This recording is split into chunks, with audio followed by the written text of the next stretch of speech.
দেখো, জুন মাস প্রায় শেষ হতে এসেছে। আমরা ওয়ার্ল্ড কাপ জ্বরে এই মুহূর্তে আক্রান্ত। কিন্তু আমাদের ক্লাবগুলোতে কি হচ্ছে সেটা তো একটু জানা দরকার রয়েছে। দুটো ক্লাবকে নিয়েই কথা বলবো, কী কী চলছে কোচ থেকে শুরু করে প্লেয়ার রিলেটেড ব্যাপার নিয়ে। ভিডিওটা শেষ অবধি দেখতে থাকো। অবশ্যই বেশ কিছু ইনফরমেশন আমার কাছে যা রয়েছে সেটা শেয়ার করার চেষ্টা করব। দেখো, প্রথম কথা বলার রয়েছে ভিডিও শুরু করার আগে, সেটা হচ্ছে যে ধীরে ধীরে পায়ে পায়ে হাঁটি হাঁটি পা পা করতে করতে আমাদের এই চ্যানেল 52,000 সাবস্ক্রাইবার কিন্তু কমপ্লিট করে ফেলেছে। এবং আমি অন্ততপক্ষে কোনোদিনই ভাবতে পারিনি যে আমি ইন্ডিয়ান ফুটবল নিয়ে কথা বলবো বা আমাদের ক্লাবগুলোকে নিয়ে আমি কথা বলবো, ভিডিও বানাবো, এবং সেখানে 520 জন মানুষও আমাকে দেখবেন। সেই জায়গাতে দিয়ে 520 তো দূর, মানে 52 জন মানুষও আমাকে দেখবেন, ভিডিও শুনবেন। আমি অন্ততপক্ষে কোনোদিনই ভাবিনি। সেটা পায়ে পায়ে আজ 52,000। এটা তোমাদের সাপোর্ট ছাড়া, তোমাদের ভালোবাসা, তোমাদের আশীর্বাদ ছাড়া ডেফিনেটলি পসিবল হতো না। তো আজকে যা কিছু সেটা অবশ্যই, মানে যে কোনো চ্যানেলের ক্ষেত্রে এটা, যারা দেখেন, যারা ভালোবাসেন, তারা ছাড়া কারোরই কোনো রকম অবদান আছে বলে আমার পার্সোনালি মনে হয় না।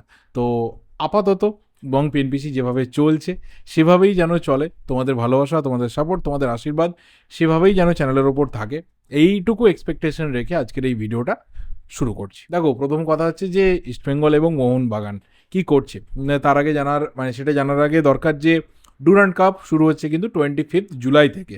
25 জুলাই বা ডুরান্ড কাপ শুরু হবে, অগাস্টের মাঝামাঝি অবধি চলবে, 5টা শহরে হবে, কলকাতাতে উদ্বোধনী রয়েছে এটসেট্রা। এবং গ্রুপগুলো নিয়ে পরে কথা বলা যাবে, ইন ডিটেলসে ডুরান্ড কাপ নিয়ে একটা স্পেশাল ভিডিও করা যাবে। ডুরান্ড কাপ আমাদের কাছে খুব ইমোশনসের একটা জায়গা, ওল্ডেস্ট টুর্নামেন্ট, সেই নিয়ে। এটা গেল এক। দুই হচ্ছে যে এবার ক্লাবগুলো কি করছে সেই নিয়ে আপাতত ব্যাপার। প্রথমে একটু ইস্টবেঙ্গলকে নিয়ে বলি, চ্যাম্পিয়ন ক্লাব। কিন্তু চ্যাম্পিয়নদের মতো কিন্তু 2026-27 সিজনের প্ল্যানিং ইস্টবেঙ্গলের এখনও অবধি শুরু হয়নি। এটা নিয়ে আগেও কথা বলেছি, বেশ কিছু সমস্যা রয়েছে, সেইগুলো ইস্টবেঙ্গলের তরফ থেকে শর্ট আউট করে নেওয়ার পর সবটা প্রপার প্রসেসে এগোবে। কিন্তু তার আগে বড় দুটো খবর হচ্ছে, এক, সেটা হচ্ছে কোচ সম্ভবত আগামী সপ্তাহের মধ্যে ইস্টবেঙ্গলে চূড়ান্ত হয়ে যাচ্ছে। আর বেশি দেরি ইস্টবেঙ্গল কর্মকর্তারা করতে চাইছেন না, তাড়াতাড়ি সেটাই শেষ করতে চাইছেন, এক নম্বর। দু নম্বর বিষয় হচ্ছে যে দানিশ ফারুককে ইস্টবেঙ্গল কিন্তু কেরালা ব্লাস্টার্স থেকে সই করিয়েছে, মাল্টি ইয়ারের একটা ডিল হয়েছে, 2+1 ইয়ারের মতো একটা ডিল হয়েছে। এবং দানিশ ফারুক একটা খুব ভালো ইনক্লুশন ইস্টবেঙ্গল টিমের জন্য। জিকসেনের খুব ভালো একটা ব্যাকআপ দানিশ ফারুক। এবং দীর্ঘদিন ধরে ইস্টবেঙ্গলের নজরে ছিল দানিশ ফারুক, একদম সেই তোমার রিয়েল কাশ্মীরে খেলার সময় থেকে। যদিও তখন তার পজিশন একটু অন্যরকম ছিল, অ্যাটাকিং মিডফিল্ড বা একটু সেকেন্ডারি স্ট্রাইকারে খেলতো। তখন থেকে কিন্তু ইস্টবেঙ্গল কর্মকর্তারা ইন্টারেস্টেড ছিল, বাট ফাইনালি যখন সে একজন ডিফেন্সিভ মিডফিল্ডার বা একজন সেন্ট্রাল মিডফিল্ডার, আইএসএলে বহু ম্যাচ তার খেলা হয়ে গেছে, তারপর কিন্তু ইস্টবেঙ্গলে সে আসছে। এবং আমি অন্ততপক্ষে এই সিগনেচারটাকে বেশ পজিটিভলি দেখছি, কারণ ফার্স্ট চয়েস হিসেবে যেভাবে জিকসন রয়েছে সেইভাবে কিন্তু খুবই ভালো একজন ব্যাকআপ বা খুবই ভালো বেঞ্চের একজন স্ট্রেংথ প্লেয়ার হিসেবে কিন্তু দানিশ ফারুকের ইনক্লুশনটা হচ্ছে।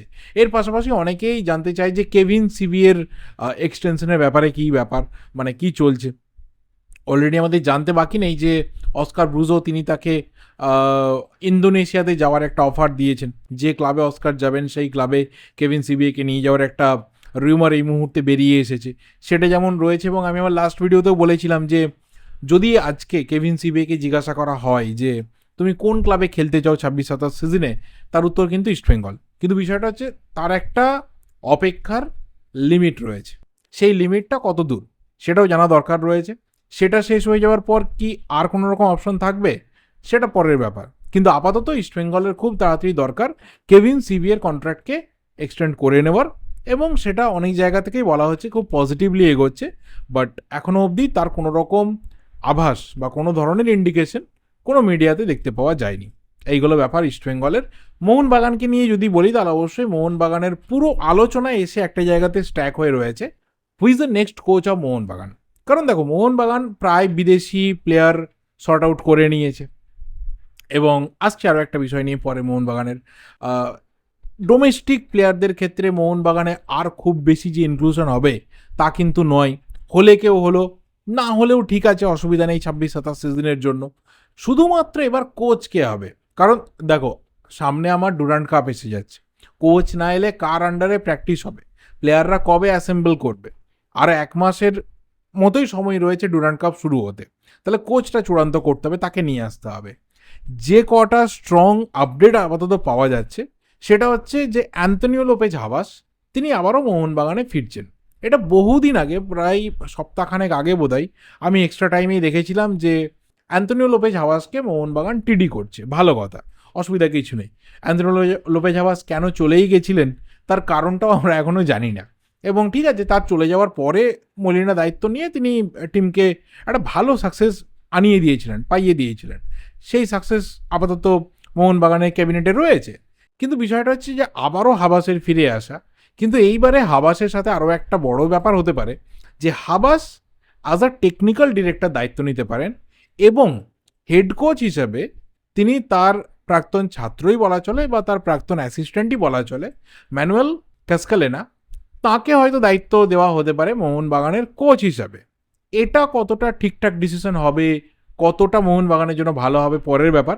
কিন্তু রিউমার তো উঠছে ভাই, কথা তো হচ্ছে। আমি জানি না এর সত্য কী রয়েছে, আগামী দিনে ঠিক হবে কি ভুল হবে, যারা এটা খবর করেন তারা ওর বেটার বলতে পারবেন। কিন্তু রিউমার তো উঠছে। আমি শোনার পর আমি সিরিয়াসলি বলছি, আমার সকাল সকাল আমার ঝটকায় লেগেছিল যে একই শুনিলাম, এটা কেন? কারণ দেখো, ঠিক আছে, আমি কাউকে এখানে ছোট বড় করার ব্যাপার না, কিন্তু মোহনবাগান যে জায়গাতে রয়েছে, মোহনবাগানের যে টিম রয়েছে, সেখানে আরও একটু হাই প্রোফাইলের কাউকে হেড কোচ হিসাবে পাওয়াটা মোহনবাগান ফ্যান্সদের ডিমান্ড এবং সেটা দরকারও। এবং দেখো, হাবাসের যে প্রোফাইল বা হাবাসের যে কোয়ালিটি বা হাবাসের যে স্ট্যান্ডার্ড, সেটা নিয়ে প্রশ্ন তোলার মতো অন্ততপক্ষে ধৃষ্টতা আমাদের কারণ নেই। এটা তো একদিকে ঠিক কথা। কিন্তু যিনি কোচ হবেন, যিনি হেড কোচ হবেন, যার হাতে পুরো শিপটা থাকবে, ক্যাপ্টেন অফ দ্য শিপ, সেখানে আরও একটু ভালো কেউ অন্ততপক্ষে আমরা এক্সপেক্ট করছি মোহনবাগানে আসুক। দেখা যাক সেটা কি হয়। তবে যদি ফাইনালি হাবাস এবং ক্যাসকালানের জুটি হয়, সেটা মোহনবাগানের জন্য কতটা ভালো হতে পারে, বা হাবাসের সেই ক্ষেত্রে রোলটা কি ওই টিডিতেই সীমাবদ্ধ না থাকবে, নাকি তিনি আরও বেশি করে টিমের সাথে ইনক্লুডেড হয়ে যাবেন, সেটাও দেখা যাবে বিষয়। এর সাথে আরও একটা বড় ব্যাপার, সেটা হচ্ছে যে মোহনবাগান এবং মোহনবাগানের আরও একটা বড় সিগনেচার, সেটা নিয়ে আপাতত কি চলছে, যে ডেফিনেটলি সেই নামটা হচ্ছে ইয়ান ধান্দা। অনেক জায়গাতেই তার নাম বেরিয়েছে, যেমন আমি দেখলাম মেরিনা সেরিনা থেকে বলা হয়েছে, পরে এমবিএফটি থেকেও বলা হয়েছে, বহু জায়গাতে আরও অনেক জায়গাতেই ক্লেম করা হচ্ছে যে ইয়ান ধান্দা is a dream signature for Mohun Bagan. Nothing new to us. আমরা অনেক দিন থেকে এটা নিয়ে অন্তত পক্ষে জানি, বা অনেক দিন থেকে আমাদের যে ইন্টারনাল যে বিভিন্ন গ্রুপস রয়েছে, মানুষজন রয়েছে, সেখানে আলোচনা হয় যে কেন ইয়ান ধান্দার মতো প্লেয়ারটাকে মোহনবাগান আনছে না। মোহনবাগান যখন এত টাকা খরচা করছি, ওয়াই নট ইয়ান ধান্দা? এবার ইয়ান ধান্দাও কি আসতে চাই, সেটাও একটা বড় ফ্যাক্টর। এলেও তো একটা বিরাট টাকার বিনিময়ে সে আসবে, মোহনবাগানে সেটা দেওয়ার ক্ষমতা রয়েছে, সেটা ব্যাপার নয়, দেওয়ার ক্ষমতা রয়েছে। কিন্তু এখানে এআইএফএফ এর নেক্সট পলিসিটা কি হচ্ছে, ক্লিয়ার পলিসি কি হচ্ছে, আমাদের দেশের গভর্নমেন্টের পলিসি কি হচ্ছে, তার উপরে বেশ করে কিন্তু এই প্লেয়ারগুলোর মোটিভেশনটা রেডি হবে। এবং তারা যদি দেখে যে আইএসএল এ না খেলেও আমরা ইন্ডিয়ান ন্যাশনাল টিমকে রিপ্রেজেন্ট করতে পারবো, তাহলে তারা কি আইএসএল আসার কথা ভাববে। এটাও একটা ফ্যাক্টর।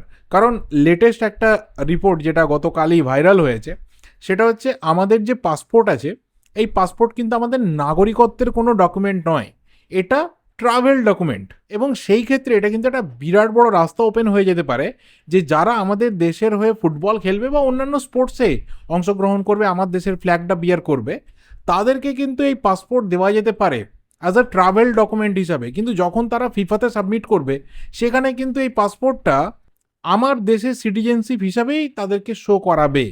তো এটা একটা বিরাট বড় রাস্তা তৈরি হতে পারে। আর যদি এই রাস্তাটা সত্যি ওপেন হয়ে যায়, তাহলে আমাদের মনে হয় যে কোথাও আমাদের একটা হার্ট ব্রেকিং মুভমেন্ট হতে পারে, একদিকে ভালো একদিকে খারাপ।